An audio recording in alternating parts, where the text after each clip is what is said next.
오늘 하나님께서 주시는 말씀입니다. 다윗의 하나님 22번째 말씀입니다. 마태복음 20장 17절에서 29절 세 절인데요. 저 한 절 여러분이 한 절씩 교독으로 받겠습니다.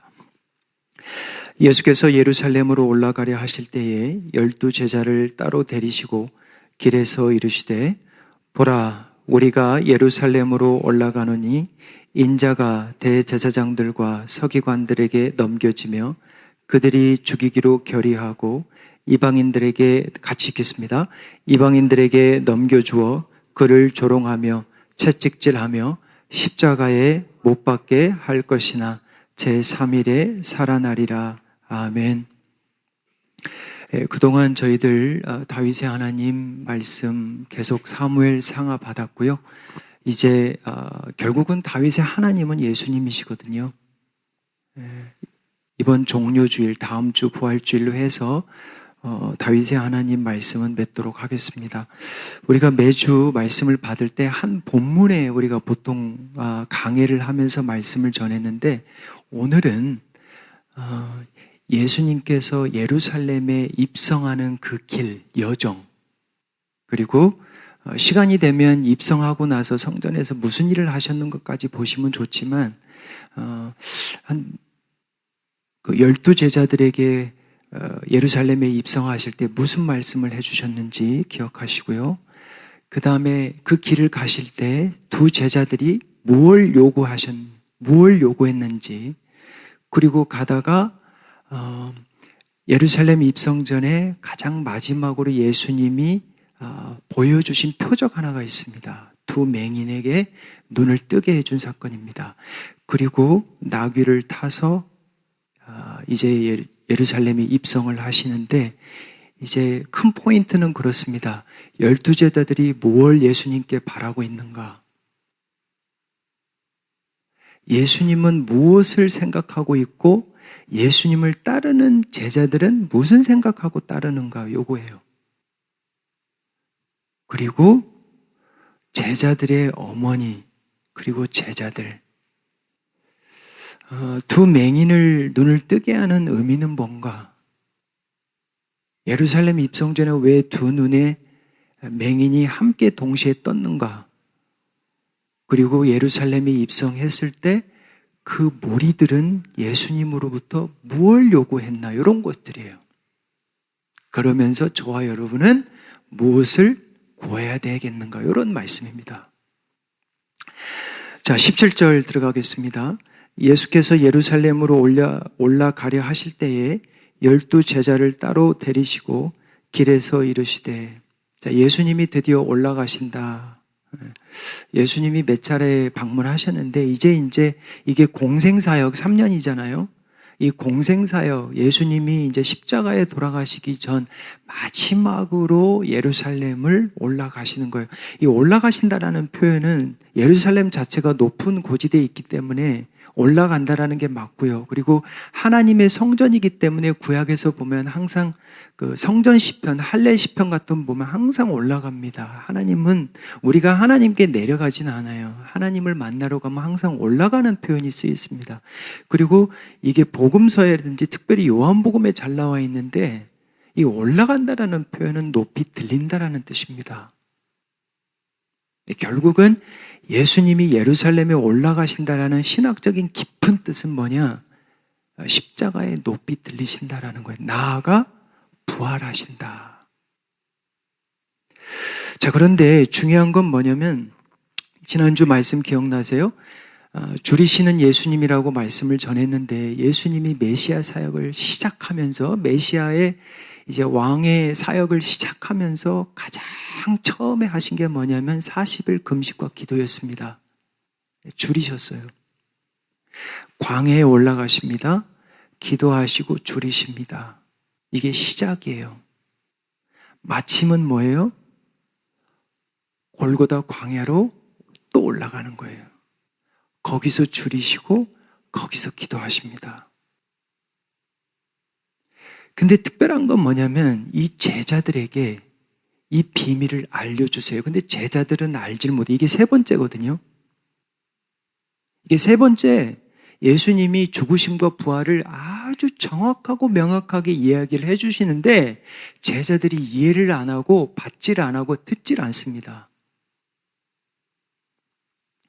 근데 참 특별한 거는 뭐냐면 예수께서 예루살렘으로 올라가려 하실 때 12제자를 따로 데리시고 길이라는 단어가 나옵니다. 이 놀라운 비밀이거든요, 이게 사실은. 예수 그리스도의 죽음과 부활에 대한 이 비밀을 어디에서 흘리시냐면 길에서 흘리십니다. 특별한 거예요. 예수님이 제자들을 훈련하실 때 많은 곳이 있습니다. 근데 그 중에 하나가 어디냐면 길입니다. 어떤 의미가 있냐면 예수님이 이제 공생사역의 마지막 메시아 사역을 하러 예루살렘 올라가는데 제자들이 아직도 몰라요. 하지만 나중에는 따라올 거거든요. 길이요 진리요 생명 대신 예수님이 가시는 길을 아직은 몰라요. 근데 나중에는 이 길을 따라옵니다. 그래서 길이라는 곳이 참 귀한 예수님의 그 말씀을 훈련시키는 장소였어요. 자, 18절이에요. 보라, 우리가 예루살렘으로 올라가노니 인자가 대제사장들과 서기관들에게 넘겨지며 그들이 죽이기로 결의하고, 17절에도 예루살렘으로 올라가노니, 18절에도 올라가노니, 이 인자라는 칭호는 여러분 아시다시피 메시아에 대한 칭호입니다. 여러 칭호가 있지만 다윗의 자손이라는 칭호가 아주 자주 쓰였지만 인자는 뭐 여러분 아시겠지만 에스겔이라든지 특별히 다니엘이라든지 메시아, 오실 메시아에 대한 칭호인데 특별히 고난의 메시아를 쓸 때 예수님이 자주자주 사용하셨던 칭호가 인자입니다. 근데 제자들에게 무슨 비밀을 알려주시냐면 이스라엘의 대제사장들과 서기관, 그러니까 종교 지도자들이겠죠. 이 지도자들에게 넘겨지게 된다라는 거예요. 그리고 이들이 예수님을 죽이기로 결심할 거라는 그 앞으로에 일어난 일을 제자들에게 아주 정확하게 이야기를 합니다. 예수님이 한 번은 오병이어 사건 이후에 이스라엘 백성들, 많은 백성들이 예수님을 왕으로 삼고자 한 적이 있어요. 그때는 예수님이 산으로 도망가십니다. 근데 오늘만큼은 절대 도망가지 않으세요. 피하지 않으십니다. 마치 약속이나 한 듯이 그 자리에 꼭 그 시간에 갑니다. 그 유월절 절기를 찾아서 또 다른 출애굽이겠죠. 또 다른 유월절이겠죠. 19절입니다. 이방인들에게 넘겨주어 그를 조롱하며 채찍질하며 십자가에 못 박게 할 것이나 제3일에 살아나리라. 이 말씀이 여러분들은 읽으면서 어떠한 공감 능력을 가지실지 모르겠는데 이게 보통 위대한 예언이 아닙니다. 여러분, 이 세상에 많은 종교가 있습니다. 정명석 요즘 굉장히 떠들고 있는데 이런 예언 못해요. 문선명 이런 예언 못합니다. 모하메드 이런 예언 못해요. 여러분, 어느 종교든지 다 찾아가서 이런 말씀이 있는지 한번 찾아보세요. 할 수가 없어요. 내가 어떻게 죽는데 제3일에 살아난다라고 한 사람이 없습니다. 말을 했다 할지라도 못 일어나요. 그리고 일어났다 할지라도 죽습니다. 예수 그리스도의 죽으심과 부활을 이 제자들에게 너무나 분명하게 얘기를 해주는 거예요. 너무나 확고하게. 왜요? 예수님이 요한복음식으로 이야기하면 살릴 권세, 버릴 권세, 죽을 권세가 누구에게 있냐? 예수님에게 있다라는 거예요. 너희들이 생각할 때는 유대인들의 지도자들이 대제사장들과 서기관들과 이방인들이 죽인 것 같지만 누가 죽일 권세가 있냐? 예수님이에요. 누가 죽기로 작정하냐면 예수님이 죽기로 작정할. 누가 죽음과 삶을 주관하느냐? 예수님이에요. 누가 죽음과 부활을 주관하느냐? 예수님이에요. 다시 말하면 내가 메시아다 이 말이에요. 너희들이 나를 메시아로 여기지만 지금 잘못된 생각을 가지고 너희가 따르고 있지만 내가 보여줄 거다. 어떠한 메시아인지, 어떠한 다윗의 자손인지 보여주겠다라는 거예요. 예수님께서 올라가는 길에 이제 한 어머니를 만나는데요. 20절입니다. 같이 읽어볼게요. 그때에 세베대의 아들의 어머니가 그 아들들을 데리고 예수께 와서 절하며 무엇을 구하니? 21절이에요. 야고보와 요한의 어머니예요. 12제자 중에. 자, 21절입니다. 예수께서 이르시되 무엇을 원하느냐? 이르되 나의 이 두 아들을 주의 나라에서 하나는 주의 우편에 하나는 주의 좌편에 앉게 하소서. 이해 안 되죠? 예수님은 지금까지 죽음과 핍박과 십자가를 정확히 얘기하고 부활을 이야기를 하는데 모르겠어요. 이들이 어머니, 특별히 마가복음으로 보면 어머니라고 얘기하지 않고 마가복음 10장 35절 한번 보시면 세베대 아들 야고보와 요한이 주께 여짜오되 선생님이여 무엇이든지 우리가 구하는 바를 우리에게 하여 주시기를 원하옵나이다. 여러분, 제자들이 믿음이 아주 좋아요. 무슨 얘기인지 아시죠? 제자들이 예수님에 대한 믿음이 참 좋습니다. 무엇이든지 구하면. 예수님이 묻죠. 나중에 두 맹인한테도 똑같은 질문을 하는데 무엇하여 주기를 원하느냐 물어요. 36절이에요. 이르시되 너희에게 무엇을 하여 주기를 원하느냐. 37절입니다. 여짜오되 주의 영광 중에 우리를 하나는 주의 우편에 하나는 좌편에 앉게 하여 주옵소서. 이 말은 모르긴 몰라도 제자들이 예수님을 따라가면서 예루살렘을 올라갈 때 뭔가 모를 기대를 가지고 따라갔습니다. 사실은 정말이에요. 뭔가 올 것 같은 하나님이 부어주시는 그 약속의 메시아를 통하여 엄청난 큰 회복과 영광이 올 것이라고 제자들도 믿었어요. 나중에 보시면 무리들이 겉옷을 막 내어드리고 막 종려나무를 가지고 흔들잖아요. 그거예요. 지금 이 메시아의 때가 왔다는 거예요. 그러니까 제자들의 마음에는 무슨 마음이 있었냐면 한 자리입니다. 주의 우편, 주의 좌편. 이런 마음이 있었어요. 38절이에요. 예수께서 이르시되 너희는 너희가 구하는 것을 알지 못하도다 그래요. 여러분, 구하는 것도 좋습니다. 믿음 있는 거 좋아요. 잘못된 걸 구하지 말라는 거예요. 제 아들이 아버지에 대한 믿음이 때로는 너무 좋아요. 아빠, 나 게임 5시간 하고 싶어요. 믿음이 너무 좋아. 내가 5시간 해줄 것 같은 아빠로 믿어버려. 절대 안 되죠. 백날 구해도 안 주죠, 제가. 저를 진짜 잘 믿어요, 저를. 제가 안 줘요. 뭐예요? 구하는 거를 몰라요, 지금. 자식들이. 그게 믿음 좋은 게 아닙니다, 여러분. 예수께서 이르시되 너희는 너희가 구하는 것을 알지 못하도다. 내가 마시는 잔을 너희가 마실 수 있으며 내가 받는 세례를 너희가 받을 수 있느냐. 보세요. 제자들이 지금 영광 중에 부활 후에 이걸 생각하는 게 아니에요. 예수님이 여기서 딱 알아채시잖아요. 지금 죽음을 얘기를 하고 있는데 자리 생각을 하고 있는 거예요. 내가 받을 잔을 너희들이 마시겠느냐? 내가 받을 세례를 너희들이 받겠느냐? 죽음이에요.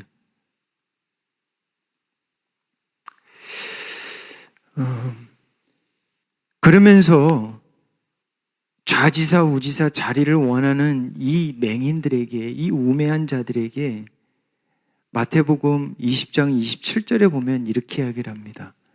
너희 중에 누구든지 으뜸이 되고자 하는 자는 너희의 종이 되어야 하리라. 보세요. 주의 우편 좌편 자리를 너희들 생각하고 있니? 정말 으뜸이 되고 싶니? 넘버 원이 되고 싶니? 종이 되라는 거예요. 28절입니다. 인자가 온 것은 섬김을 받으려 함이 아니라 도리어 섬기려 하고 자기 목숨을 많은 사람의 대속물로 주려 함이니라. 십자가 분명히 박히신다 얘기하셨고 이제 대속물, ransom for many. 우리가 지금 죄의 사망에 이게 갇혀 있는데 우리를 구원하시기 위해서 예수님이 자기 어떤 생명값을 치르시겠다라는 거예요. 그 페이먼트를 예수님이 생명값, 보혈의 값으로 치르겠다라는 거예요. 근데 제자들은 자리 생각하고 있으니 답답할 노릇이죠. 근데 예수님이 그걸 아세요. 신앙에도 말이죠. 정말 모를 때가 있고 유아기가 있고 보니까 저도 이제 조금 이민교회를 섬겨보니까 그렇더라고요. 아유, 왜 저 성도님은 왜 이렇게 못 뛸까? 아니, 그냥 뛰면 되는데 그냥 예수님 보고 바라보고 뛰기만 하면 되는 그게 아니에요. 단계가 있어요. 때론 못 뛰어요. 여러분, 청소년기가 얼마나 복잡합니까? 근데 신앙도 청소년기가 있어요, 여러분. 막 하나님한테 대들고요. 원망하고요. 근데 그런 기간이 지나면 장년이 되더라고요. 근데 우리 교회 안에는 그런 분들이 다 섞여 있습니다. 그러니까 절대 정죄하면 안 돼요. 왜 못 뛰나? 왜 이렇게 저 사람 이게 아니에요. 예수님이 그 제자들을 다 이해 얼마나 답답해요. 3년을 먹였는데 3년을 같이 잤는데도 아직까지도 모르는 거예요. 아직까지도 눈이 못 뜨는 거예요. 못 뜨는 거예요. 아직도 세상의 영광을 쫓고자 하는 거예요. 마음속에 버리질 못하는 거예요. 근데 예수님이 기다려주세요.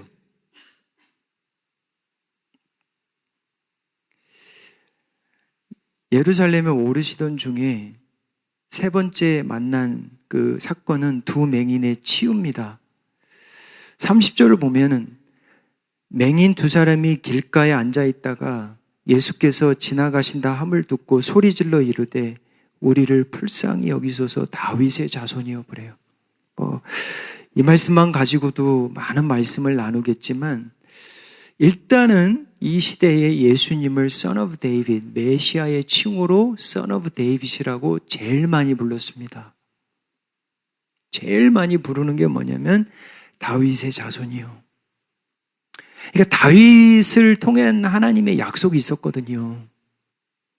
다윗의 자손을 통해서 정말 메시아 왕 같은 새로운 구원자가 메시아가 올 거라는 그 기대가 있었는데 정말 이분이 맞다는 거예요. 그러면 왜 예루살렘 성전에 성전에 들어가시기 전에 입성하시기 전에 예수님이 이 두 맹인을 지나치지 않으셨는가 여러분 고민하셔야 돼요.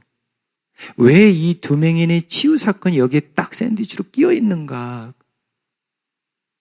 그냥 바로 점프하면 되는데 입성하시면 되는데 이 기가 막힌 이게 예루살렘 들어가기 마지막 보여주신 표적이거든요. 왜 그럴까요? 잠깐 나눠볼게요. 31절에 보시면 무리가 꾸짖어 잠잠하라 하되 더욱 소리를 질러 이르되 주여 우리를 불쌍히 여기소서 다윗의 자손이여. 32절입니다. 예수께서 머물러 서서 그들을 불러 이르시되 보세요. 너희에게 무엇을 하여 주기를 원하느냐. 이게 말씀이 이렇게 물 흐르듯이 흘러갑니다. 제자들에게도 물어보잖아요. 무엇하게 하여 주기를 원하느냐. 이번에는 맹인, 두 맹인이에요. 그것도 아까도 그 두 제자죠. 두 맹인입니다. 나중에 예수님이 입성할 때 나귀 가져오라고 보낸 사람도 두 제자입니다. 근데 예수님이 일단 무엇하여 주기를 원하냐 했을 때 마가복음 10장 36절에 보니까 똑같이 나온 게 뭐냐면 너희에게 무엇을 하여 주기를 원하느냐. 똑같아요. 이게 야고보하고 그 세베대 아들 요한에게 질문이 똑같은데 마태복음 20장 33절 이제 이들이 대답을 합니다. 이르되 주여 우리의 눈뜨기를 원하나이다. 눈뜨기를 원하나이다. 육신의 눈이겠지만 성경을 읽어보면 예수님이 그러는 것 같아요. 네가 나를 다윗의 자손이라고 부르는데 내가 어떠한 자손인지 내가 너에게 눈을 떠서 보여줄게. 지금 그렇게 이야기하는 것처럼 저한테는 들려요.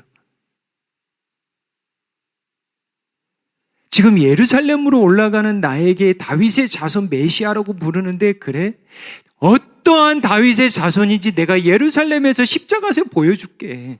눈을 뜨고 이제 바라는 거예요. 왜냐하면 이들이 따랐다고 그러거든. 성경에 보면. 제대로 보라는 거예요, 이제. 정말 눈을 떠서 내가 어떠한 다윗의 자손인지 한번 보라는 거예요.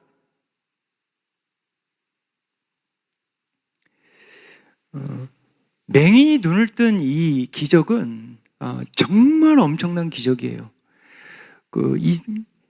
구약에는 맹인이 눈 떴다라는 표적이 단 하나도 없습니다. 여러분 생각해 보세요. 구약에 단 한 번도 나오질 않아요. 근데 예수님에게는 유독 몇 번 있어요. 근데 왜 이 두 맹인, 한 맹인도 아니고 두 맹인이 눈을 떴는데 동시에 눈을 떴나? 보세요. 메시아거든요, 결국은. 예수님이 다윗의 자손 메시아라는 걸 입증하기 위해서 여기다 기록을 한 거예요, 여러분.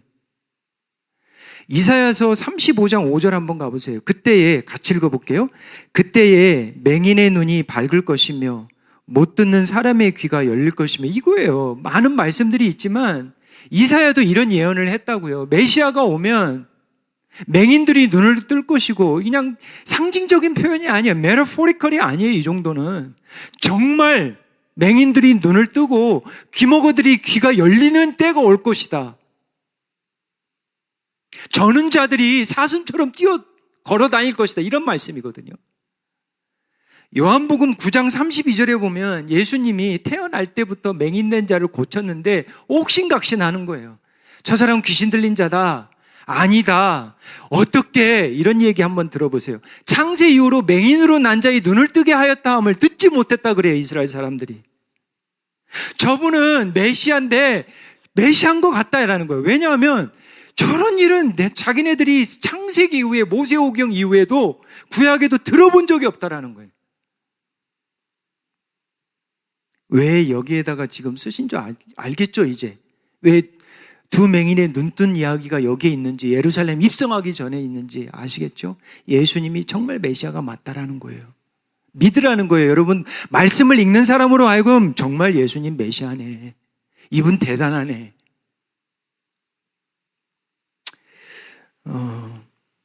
그러면서 이제 본문으로 들어오는데요. 입성하실 때 예수님이 준비합니다. 근데 참 재밌는 게 예수님이 항상 준비를 하세요. 성금요일도 이제 우리들이 예배를 드릴 때인데 유월절 식사할 장소도 누가 정하냐면 제자들이 앉아요. 예수님이 알려줘요. 참 재밌어요, 성경이. 예수님이 자기의 죽음의 길을 철저히 준비해 갑니다.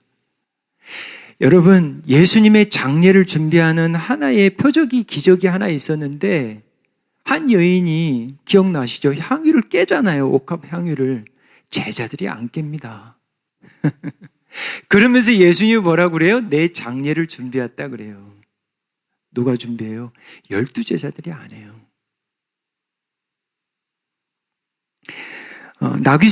나귀와 나귀 새끼를 풀어오라고 그래요. 그래서 두 제자를 이제 보내주는데 다 왔어요. 예루살렘 입성하기 전까지 다 왔어요. 좀 참아주세요. 그러니까 21장 4절에 가면 왜 예수님이 그러면 나귀를 타고 들어가야 되나? 그냥 들어가시면 되지. 그잖아요. 나귀를 꼭 타시겠대요. 제자들도 그런 거 준비 안 했는데 예수님이 두 제자를 마을 건너편에 보내시고 물어보거든. 주가 쓰시겠다. 그럼 풀어줄 것이다. 근데 놀라운 기적이 일어나가지고 정말 얼떨결하게 제자들이 가져왔겠죠. 그리고 그 나귀를 타고 들어가는데 왜 나귀를 타고 들어가시냐면 이는 21장 4절에요. 선지자를 통하여 하신 말씀을 이루려 하심이라. 한 가지 우리가 알 수 있습니다. 왜 예수님이 예루살렘에 입성하시냐면 말씀을 이루시기 위해서, 십자가를 이루시기 위해서, 아버지의 뜻을 이루시기 위해서.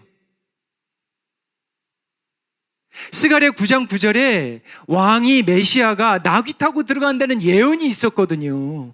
그 말씀을 지키셔야 되거든요. 예수님은 그냥 들어가시면 안 돼요. 결국 또 뭐냐? 메시아가 맞다라는 거예요. 지금 이해되시죠? 말씀을 읽는 사람으로 하여금 그러네, 메시아 맞네. 자, 이제 마지막으로 이젠 무리들이 예수님께 무엇을 그렇게 바라고 환호하는지를 보십시오. 그 다음 절인가요? 한번 보세요. 8절 한번 가보면 무리의 대다수는 그들의 겉옷을 길에 펴고 다른 이들은 나뭇가지를 베어 길에 펴고, 이런 말씀이 나옵니다. 이거는 보통 유대인들이 6월절 때, 이제 6월절이잖아요. 6월절 때 하나님을 성전에 오를 때 할렐 시편이라고 그러거든요. 이 인용한 말씀들이 호세나, great is the highest, 뭐 이런 말씀, 하나님을 찬양하리로다, 찬송하리로다, 높은 곳에서 찬송하리, 이런 말씀들이 성전에 오르면서 부르는 시편인데, 결국은 이 6월절을 떠올리는 거예요. 하나님께서 출애굽 같은 놀라운 구원의 역사를 하나님이 반드시 메시아를 통해서 우리에게 그 구원을 베풀 것이라는, 그걸 확신하면서 불렀던 찬양입니다. 그러니까 이 무리들이 예수님을 보면서 맞은 거예요. 예수님 저분이야. 예수님 저분이 우리를 구원하실 거야. 그러면서 막 열성적으로 예수님을 환대해 주는 거거든요. 그동안 3년 동안 이렇게 환대해 준 적이 없습니다. 자기네들의 막 겉옷을 던지고 길을 만들어주고 종려나무를 흔드는 이러한 엄청난 환대를 예수님이 받으면서 나귀 타고 입성한 거거든요. 9절이에요.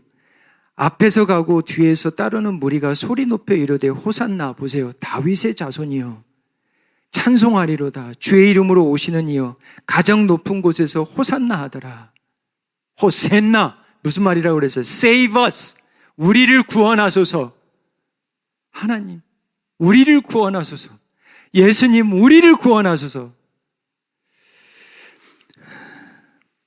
여기서 제가 그냥 바로 결론으로 가려다가 우리 성도님들에게 이 말씀을 꼭 한번 나눠야 되겠다, 시간이 지나도. 왜냐하면 다윗의 자손이라는 개념들을 종교 지도자들도 그렇고 성도들도 제대로 이해를 못했습니다. 한번 제가 예를 들어 볼게요.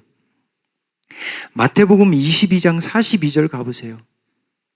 너희는 그리스도에 대하여 어떻게 생각하느냐? 누구의 자손이냐? 대답하되 다윗의 자손이니이다. 이게 무슨 얘기인지 잘 한번 들어보세요. 이게 예수님이 지금 입성하시고 마태복음 22장입니다. 한 장 후면 이 말씀이 나와요. 근데 예수님이 무슨 얘기를 해? 너희들 지금 나를 다윗의 자손이라고 그렇게 부르는데, 너희들 바리새인들, 너희들 말씀 잘 알고 있는 바리새인들, 도대체 그리스도는 누구니? 그리스도는 누구의 자손이니? 이렇게 물은 거예요. 그러니까 그들이 다윗의 자손입니다, 이렇게 대답을 한 거예요. 근데 예수님이 딱 고쳐줘요. 그 다음 절 한번 보세요. 이르시되, 그러면 다윗이 쓴 시편 110편 1절을 인용을 하면서 이르시되, 그러면 다윗이 성령에 감동되어서 어찌 그리스도를, 메시아를 주로 불렀냐라는 거예요. 주로 칭했냐라는 거예요.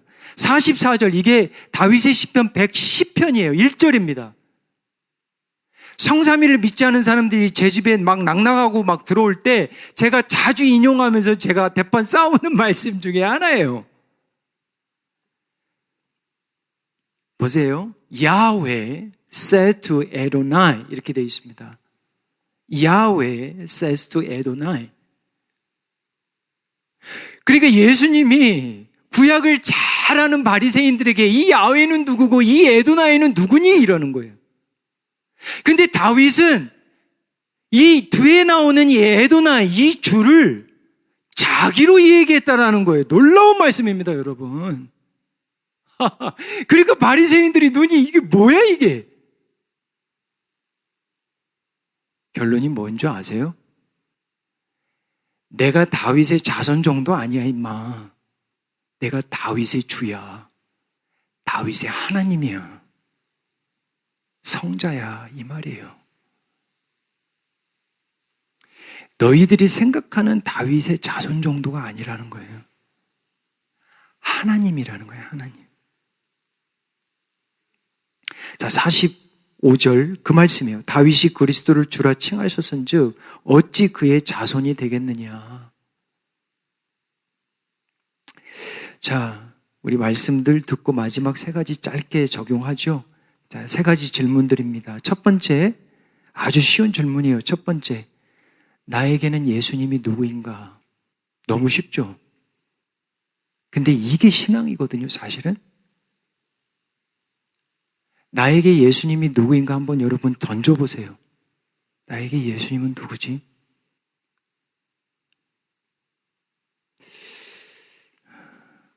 예수님은 누구지? C.S. 루이스가 그런 얘기를 해요. 그 뭐 침뱉고 조롱당하고 제사장과 서기관들에게 이방인들에게 건너주고 죽기로 그들이 결의하고, 근데 예수님이 그러잖아요. 십자가에 자기가 죽을 건데 3일 만에 살아난다고 했잖아요. C.S. 루이스가 뭐라고 한 줄 아세요? 여기서 여러분들이 판단하셔야 되는데, 예수님이 첫 번째는 캐러고리를 찾아야 되네. 첫 번째는 정신 나간 자. 정신 나간 자든지, 두 번째, 미친 자. 세 번째는 하나님. 여러분은 예수님이 누구십니까? 참, 우리가 이제 성경을 계속 볼 건데, 자기를 조롱하고 침뱉고, 나무에 달아, 마치 저주받은 사람처럼 십자가에 박는 저들을 사랑하시는 예수님은 도대체 뭐예요?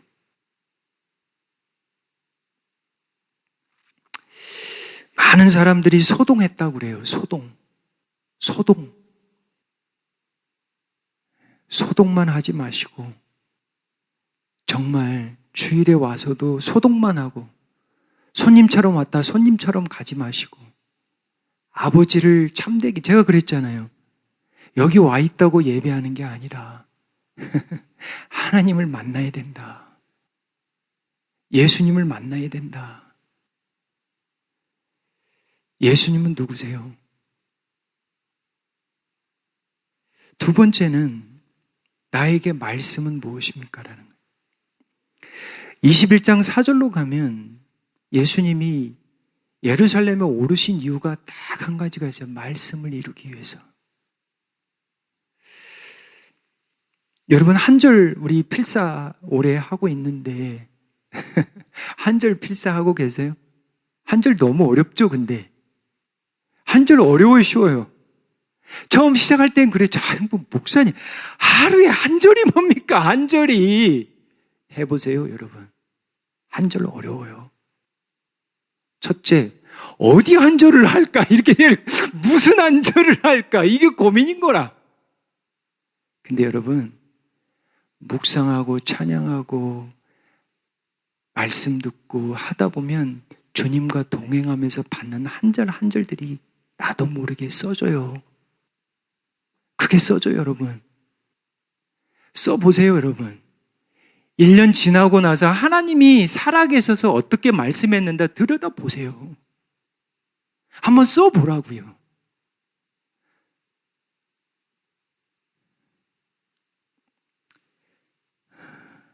지난주 커피브레이크 야고보서 1장 25절 정말 감사해요. 우리 성도님들 수요일날 지난주에도 한 15, 16, 목요일도 오전에 저까지 6, 목요일 저녁 15. 우리 교회에 이렇게 성경 공부 많이 오시는 분들은 없어요. 그리고 못 나오시지만 또 여러분들 각자 알아서 하실 겁니다. 믿습니다, 저. 주 은혜가 여기까지 온 건 다른 걸 하나님의 은혜지만 말씀밖에 없어요. 소그룹, 제자. 제가 강조한 게 뭐예요? 그거밖에 없거든. 말씀. 야고보서 1장 25절 저도 야고보서 많이 읽고 강해도 해보고 그랬는데 정말 제가 은혜를 받았어요. 온전한 율법이 뭐냐? 우리를 완전하게 하고 우리를 순결케 하고 정결케 하는 율법이 있는데 그 율법이 우리를 자유케 한대요. 정말 놀랐어요. 여러분, 이런 분들이 있죠. 제가 그랬어요. 커피 브레이크 때. 말씀 들으면 더 힘들어요. 하나님 알면 더 힘들어요. 아니 그냥 모르고 살할 때가 좋았던 것 같아요. 이렇게 하시는 분들이 있어요. 근데 천만의 만만의 말씀입니다. 하나님의 말씀을 알고 믿으면 우리가 자유케 된대요. 아멘? 아멘입니다. 자유케 하는 온전한 율법이라는 게 있대요. 복음입니다. 예수 그리스도예요. 요한복음 8장 32절에 뭐라고 나와 있어요? 진리를 알지니 진리가 너희를 자유케 한다고 그러잖아요. 그러니까 말씀을 알고 믿으면 믿을수록 우리에게 뭐가 오냐? 자유가 옵니다. 근데 말씀과 멀어지면 자꾸 세상과 얽혀요. 묶입니다. 묶여요, 여러분. 매일매일 묶여요. 가려고 해도 묶여요. 그때 뭐가 필요하냐? 말씀이에요. 예수님이 예루살렘에 올라가는 이유 한 가지를 대라. 말씀을 이루기 위해, 아버지의 뜻을 이루기 위해. 그게 세상이 볼 때는 영광이 아니야. 근데 예수님이 볼 때는 십자가가 영광이라는 거예요. 그게 영광이에요. 그게 영광이에요. 나에게 예수님이 누구인가? 두 번째, 나에게 말씀은 무엇인가? 마지막으로 내가 올라가고자 하는 곳은 어딘가? 여러분 으뜸 되고 싶죠? 여러분 자녀들 으뜸으로 키우고 싶죠? 여러분 왜 으뜸이 되고 싶으세요? 왜 최고가 되고 싶으세요? 어디에 올라가고 싶으세요? 예수님은 십자가에 올라가기를 원했습니다. 말씀을 맺습니다. 우리 사랑하는 성도님 여러분, 여러분들이 요즘 생각 많이 하는 거 한번 생각해 보세요. 내가 눈을 떠서 잠을 잘 때까지 요즘 무슨 생각을 이렇게 많이 하나? 어떤 사람에 꽂혀있는 이런 거 한번 생각해 보세요. 왜? Why? 정말 눈을 열어서 보고 싶은 게 내가 뭔가? 눈을 열어서 확인하고 또 확인하는 게 뭔가? 매일매일 여러분 생각해 보세요. 여러분, 주님이 여러분에게 저에게 물으세요. 내가 무엇하여 주기를 원하느냐? 같이 올라가지 않으렴 이거예요. 기도하겠습니다. 유대인은 표적을 구하나 헬라인은 지혜를 구하나 우리는 십자가에 못 박히고 그리스도를 전하니 그리스도는 하나님의 능력이라 지혜라 말씀하셨습니다. 아버지, 오늘 다시 한번 믿음의 경주 다시 시작하는 귀한 은혜를 허락하여 주시옵소서. 내려올 수 있도록 도와주시옵소서. 그리고 예수님과 함께 십자가에 올라가는 은혜를 허락하여 주시옵소서. 우리가 그토록 눈을 열어 보고 싶어 하는 것이 무엇입니까? 주님, 십자가의 영광을 보는 은혜를 허락하여 주시옵소서. 세상의 헛된 것들, 욕심과 탐심들 십자가에 박게 하시고 부할 때나 가난할 때나 예수님은 우리의 호산나 되심을 흔들리지 않게 도와주시옵소서. 예수님의 이름으로 간절히 기도하며 간구하옵나이다. 아멘.